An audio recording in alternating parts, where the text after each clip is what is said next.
Aqui está a autora e professora Nancy DeMoss Wolgemuth. Você já teve a sensação de que se não gritar, seus filhos não vão entender?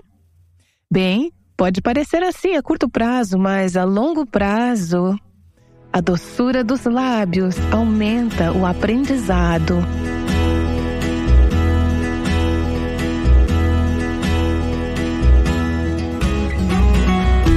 Este é o Aviva Nossos Corações, com Nancy DeMoss Wolgemuth, coautora de Mulher, Sua Verdadeira Feminilidade, Design Divino, na voz de Renata Santos.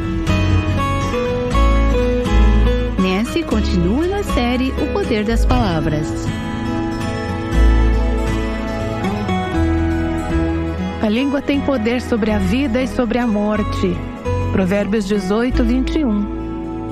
É incrível a grande bênção e o enorme dano que podem ser causados pelas palavras que proferimos. Temos examinado o livro de Provérbios para obter sabedoria do coração de Deus sobre nossas línguas. Temos falado sobre certos tipos de palavras que Deus quer que falemos, que pessoas sábias falem, e temos examinado certos tipos de palavras que pessoas tolas falam. Hoje chegamos a algo que realmente é uma convicção para o meu próprio coração, à medida que tenho lido o livro de Provérbios. É a diferença entre palavras suaves e palavras rudes ou ásperas. Há muitos textos diferentes em Provérbios que falam de palavras suaves, gentis, agradáveis, doces, e o contraste com palavras que são ásperas ou rudes. Todas nós estamos familiarizadas com aquele versículo em Provérbios 15, 1, que diz: a resposta calma desvia a fúria, mas a palavra ríspida desperta a ira. Há uma poderosa ilustração do contraste entre esses dois tipos de palavras no livro de Juízes. Então peço que você abra sua Bíblia no livro de Juízes, capítulo 8. Depois vamos para o capítulo 12. Talvez você queira marcar a página. Em ambos os casos, os homens de Efraim, que é uma das tribos de Israel, estavam envolvidos. Você verá nessas duas histórias que os homens de Efraim eram irritadiços e facilmente ofendidos. Capítulo 8 de Juízes, versículo 1 diz assim: Então os homens de Efraim disseram a Gideão: Por que você nos tratou dessa forma? Veja bem, Gideão havia acabado de vencer uma grande batalha com o poder do Senhor contra os midianitas, e os homens de Efraim o chamaram para pedir explicações. Eles deveriam tê-lo aplaudido pelo que ele havia feito para ajudar a nação de Israel, mas em vez disso, eles ficaram irritados com Gideão. Eles disseram: Por que você nos tratou dessa forma? Por que não nos chamou quando foi lutar contra Midian? Eles o repreenderam com firmeza. Foram palavras de confronto. Eles estavam furiosos, estavam ofendidos. Então Gideão lhes disse no versículo 2: O que é que eu fiz em comparação com vocês? O resto das uvas de Efraim não são tão melhores do que toda a colheita de Abiezer? Gideão estava dizendo: Olha, eu não sou nada comparado a vocês. Eles estavam o repreendendo, estavam o censurando. Então Gideão diz no versículo 3: Deus entregou os líderes midianitas, Oreb e Zeeb, nas mãos de vocês. O que eu pude fazer nem se compara com o que vocês fizeram. Então ele adota o caminho da humildade, ele dá uma resposta suave, ele acalma a ira deles com uma palavra humilde. E as Escrituras dizem no final do versículo 3: Diante disso, acalmou-se a indignação deles contra Gideão. Agora vai para Juízes, capítulo 12, 4 capítulos depois. Você vê os homens de Efraim novamente irritados. Versículo 1 do capítulo 12. Os homens de Efraim foram convocados para a batalha. Dirigiram-se para Zafon e disseram a Jefté: Por que você foi lutar contra os amonitas sem nos chamar para irmos juntos? Vamos queimar a sua casa e você junto. Jefté respondeu de maneira diferente de Gideão. Gideão respondeu com uma resposta humilde, uma resposta suave, que acalmou a ira dos homens de Efraim. Observe como Jefté responde. Ele diz nos versículos 2 e 3: Eu e meu povo estávamos envolvidos numa grande contenda com os amonitas e, embora eu os tenha chamado, vocês não me livraram das mãos deles. Quando vi que vocês não ajudariam, arrisquei a vida e fui lutar contra os amonitas. E o Senhor me deu a vitória sobre eles. E por que vocês vieram para cá hoje? Para lutar contra mim? Percebe a diferença em sua abordagem? Ele está na defensiva. Ele está sendo atacado assim como Gideão foi, mas ele responde em modo de contra-ataque. Agora, o que nós temos aqui? 2 pessoas em modo de agressão. O resultado é inevitável. Haverá uma batalha e, com certeza, houve. Versículo 4 diz: Então Jefté reuniu todos os homens de Gileade e lutou contra Efraim. Houve uma perda enorme de vidas. Você percebe a diferença? Em ambos os casos, Gideão e Jefté enfrentaram palavras duras. A diferença estava em como eles responderam a essas palavras duras.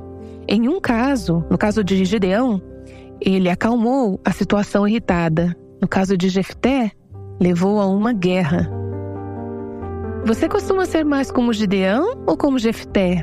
Quando responde a palavras rudes, a palavras dolorosas, a palavras que não são ditas de maneira agradável ou palavras que te atacam. Em todo o livro de Provérbios, vemos essa ênfase em ter palavras que sejam gentis, agradáveis e doces.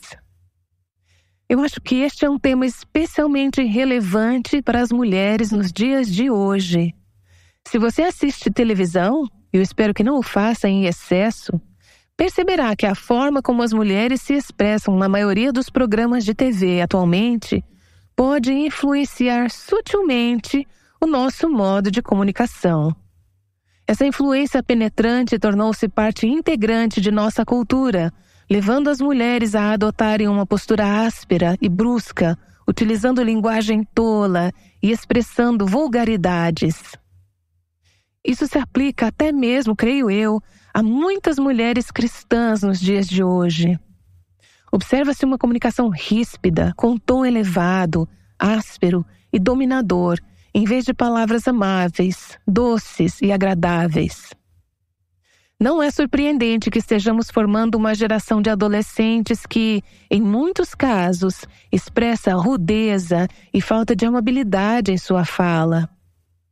Em muitas situações, eles estão refletindo o que ouviram em seus lares, influenciados pelos adultos à sua volta. Provérbios 16, versículo 21, nos diz que o sábio de coração é considerado prudente. Quem fala com equilíbrio promove a instrução. Você já teve a sensação de que, se não gritar, seus filhos não vão entender? Bem, pode parecer assim a curto prazo, mas a longo prazo, quem fala com equilíbrio promove a instrução. Como mãe, você está sempre ensinando seus filhos. Não importa se é como cozinhar, como lavar a louça, como resolver problemas de matemática ou interpretação de texto. Isso deve ser algo que te anima. Perceber que você pode motivar seus filhos a aprenderem falando palavras doces. Você pode criar um ambiente em sua casa que seja propício ao crescimento.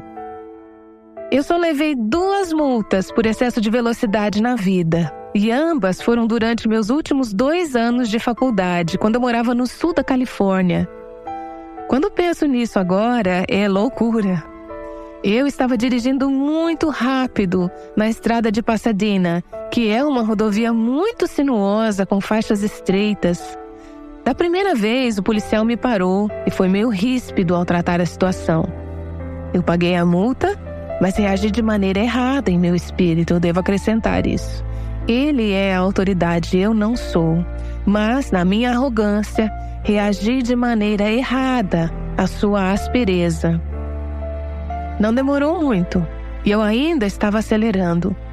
Não tinha aprendido a lição e fui parada novamente. Dessa vez, o policial abordou a situação de maneira completamente diferente. Ele tinha uma resposta gentil e expressou preocupação com o meu bem-estar por dirigir como uma louca na estrada. Perceba, ambos estavam certos. O primeiro estava certo no que disse, mas eu fiquei tão convicta pelo espírito daquele segundo policial, sem falar no fato de que eu não queria pagar mais multas por excesso de velocidade, é claro, que mexeu seriamente comigo e eu mudei meu estilo de vida, mudei minha maneira de dirigir. Bem, eu não posso dizer que eu nunca mais passei do limite de velocidade novamente, mas eu dirijo de forma muito diferente hoje e tenho feito isso desde então. Quem fala com equilíbrio promove a instrução.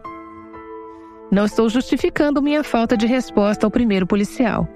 Só estou dizendo que o espírito do segundo realmente ajudou minha resposta a ser uma de aprendizado. Provérbios 16, versículo 24 nos diz: as palavras agradáveis são como um favo de mel, são doces para a alma e trazem cura para os ossos.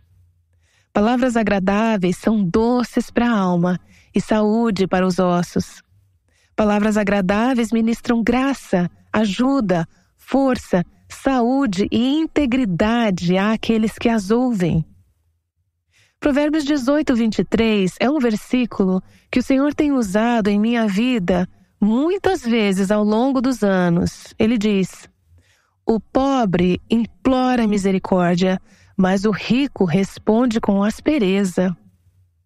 Isso pode ser verdade em termos de pobreza e riqueza material. Talvez você já tenha percebido que muitas vezes aqueles que têm a maior riqueza material são os mais prejudiciais com suas línguas. Eles podem falar com aspereza e sentir que podem ficar impunes. Mas acho que isso se refere a algo ainda mais profundo do que riqueza ou pobreza material. Tem a ver com a humildade de espírito que Cristo deseja que tenhamos. A pessoa humilde usará súplicas, usará apelos, enquanto a pessoa arrogante em seu espírito falará com aspereza aos outros. E então lemos em Provérbios, capítulo 25, versículo 15, que seria difícil de acreditar se não estivesse na palavra de Deus, mas está na palavra de Deus. Provérbios 25, 15 traz uma promessa incrível. Com muita paciência pode-se convencer a autoridade, e a língua branda quebra até ossos. Agora pense em uma língua gentil. A língua em si não é um membro muito forte do nosso corpo fisicamente. Como uma língua gentil pode quebrar um osso? Um osso é algo duro. Bem, o provérbio está dizendo aqui que com muita paciência, suportando a outra pessoa por muito tempo, a pessoa em autoridade pode ser persuadida. Se você tem paciência e palavras gentis, palavras suaves e humildade, essas são armas poderosas. Pense naquela autoridade no trabalho ou em sua casa que simplesmente não está enxergando as coisas corretamente. Como você lida com essa pessoa? Você pressiona? Você exige? Você insiste? Ou você espera? Tem paciência? Você fala palavras gentis? Com o tempo, a paciência, a humildade e a gentileza podem realizar mais do que a raiva ou a força. A língua gentil é uma influência poderosa. Por isso, as Escrituras nos dizem que se formos sábias, falaremos palavras que sejam suaves, gentis, agradáveis e doces. Quais são algumas dessas palavras? Palavras como: eu te amo, estou muito orgulhosa de você, estou orando por você. Nem sei dizer quantas vezes essas palavras ministraram graça, força e encorajamento ao meu coração. Essas são palavras doces. Palavras como: tem alguma coisa que eu possa fazer por você? Tente dizer isso em sua casa mais do que pede aos outros para fazerem algo por você. Palavras como por favor e obrigada. Essas não são apenas cortesias antiquadas. Elas são uma expressão de um espírito doce. Essas são palavras agradáveis e aumentam o aprendizado. Palavras como: por favor, me perdoe. Ou Sinto muito por ter lidado com você dessa maneira, por ter ferido o seu espírito dessa maneira. Essas são palavras doces, elas ministram graça. Palavras como: eu te perdoo, eu te aprecio. Quando você diz aos seus filhos ou netos: eu estou tão feliz que Deus te deu para nós. Eu estou tão feliz que Deus permitiu que você viesse morar em nossa casa. Essas são palavras doces. Essas são palavras agradáveis. Essas são palavras que ministram graça ao ouvinte. Essa é Nancy DeMoss Wolgemuth. Palavras de graça têm um grande poder. Nancy tem explicado por quê. Falar palavras de graça não vem naturalmente para a maioria das pessoas, mas você pode aprender a praticá-las. Ouvimos de mulheres o tempo todo que aprenderam a falar palavras de graça para seus maridos. Por exemplo, conectamos com uma mulher chamada Hannah. Ela ficou sabendo de um desafio de 30 dias oferecido por Nancy DeMoss Wolgemuth. Eis o desafio: durante 30 dias não diga nada negativo sobre seu marido. E durante esse tempo, faça algo para encorajá-lo. Fornecemos a Hannah ideias sobre como encorajar o marido dela. E teve um grande efeito. Eu fiquei chocada um dia quando percebi o quanto fui negativa no passado com meu marido. Fui muito crítica, excessivamente crítica. Estamos casados há um pouco mais de 5 anos e muitas pessoas nos veem na igreja e pensam: oh, esse casalzinho fofo, como eles são doces.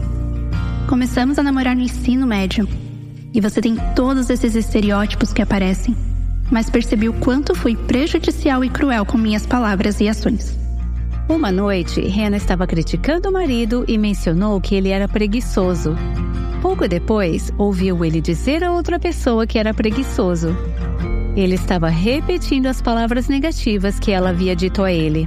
Se ele é ou não, ele nunca deveria ter ouvido isso de mim. O desafio de 30 dias abriu os olhos de Hannah para ver isso.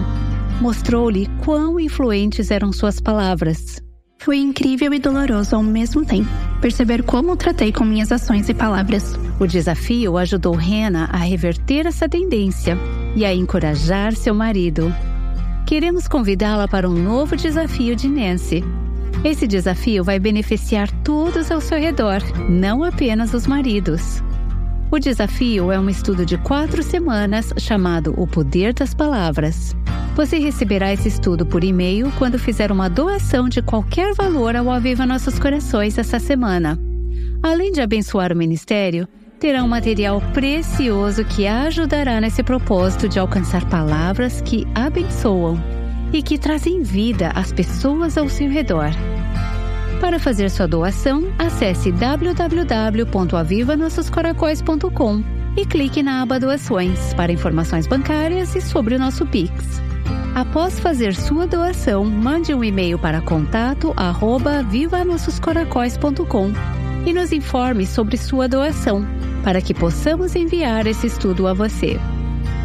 Esse estudo será um lembrete diário para dedicar todas as nossas palavras ao Senhor e à sua glória.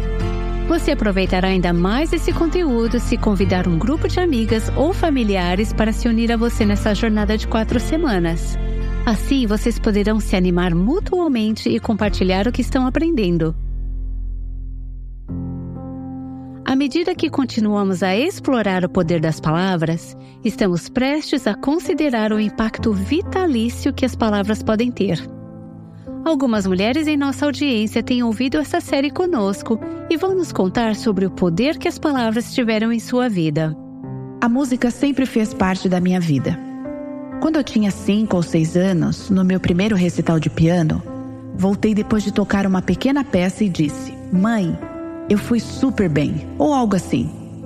Não lembro as palavras exatas. Ela disse: "Bem, você sempre pode fazer melhor." Desde então, tenho tido muita dificuldade em sentir que sou capaz. E hoje tenho 44 anos. Conversamos sobre isso. Mas mesmo assim, me pego fazendo a mesma coisa com meus filhos. E preciso trabalhar nessa área e orar mais a respeito. O louvor é sempre mais importante.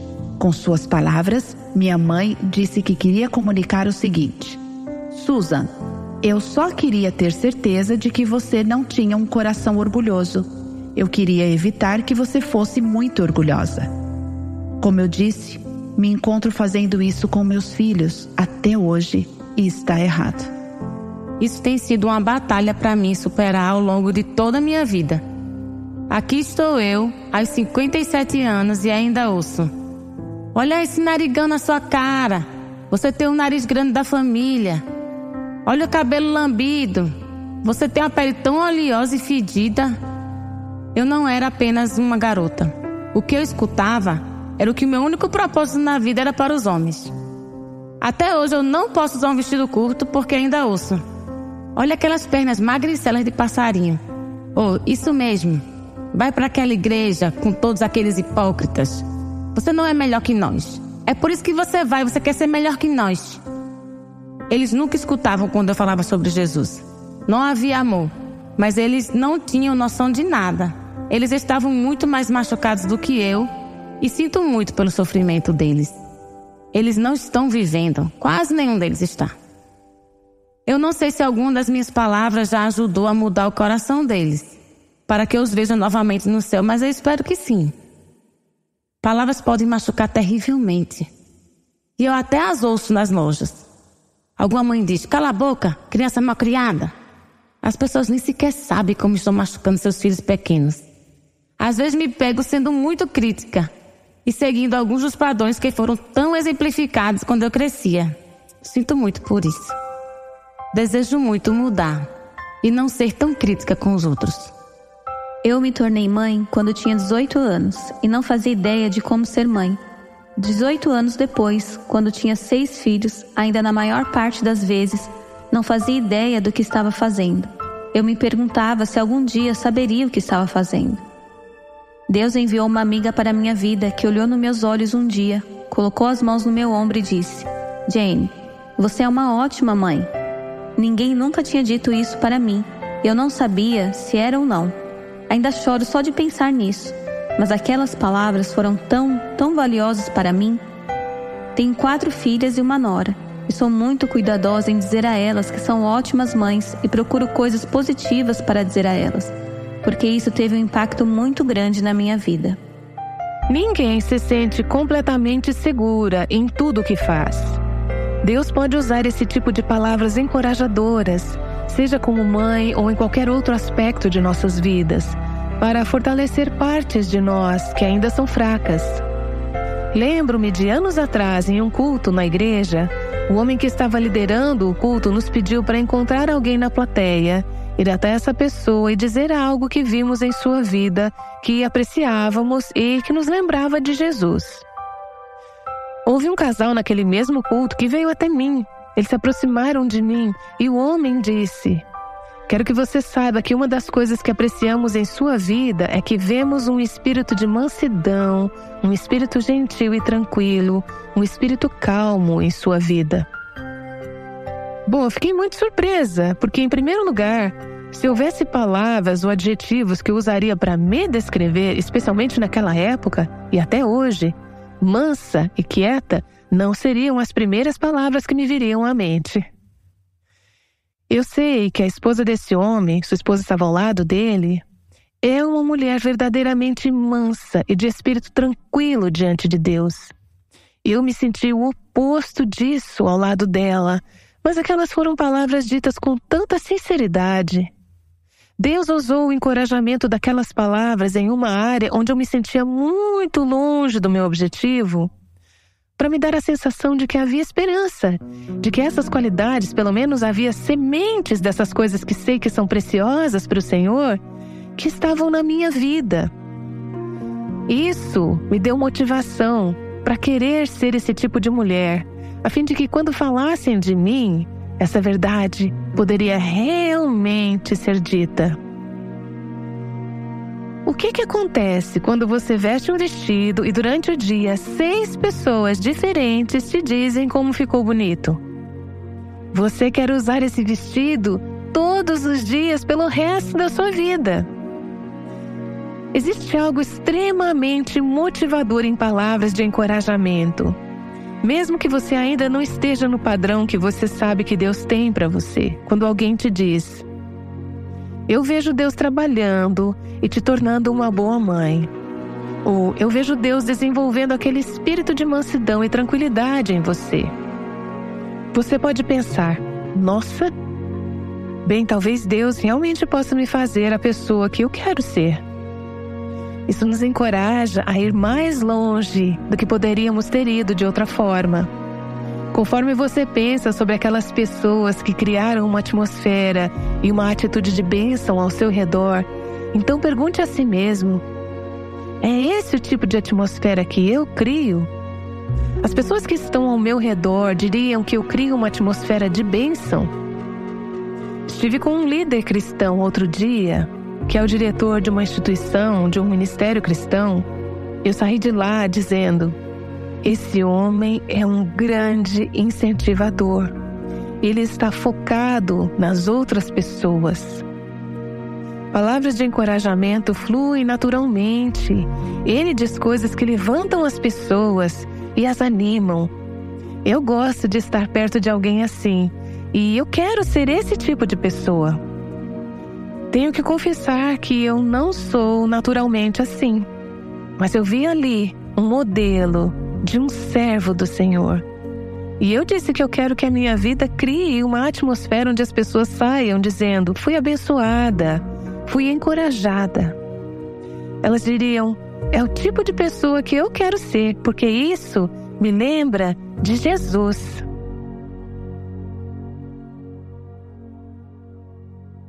Essa é Nancy DeMoss Wogemuth sobre o poder das palavras.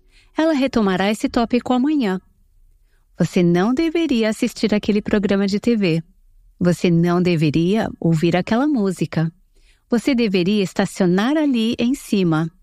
Você não deveria dirigir tão rápido. Você pode mudar de faixa agora. Sabe, você realmente deveria fazer seu estudo bíblico. É assim que uma mulher chamada Maria conversava com seu marido. Descubra por que ela decidiu parar. Esperamos por você amanhã, aqui no Aviva Nossos Corações. O Aviva Nossos Corações é um ministério em língua portuguesa do Revival Hearts com Nancy DeMoss Wogemuth, que chama as mulheres à liberdade, à plenitude e à abundância em Cristo.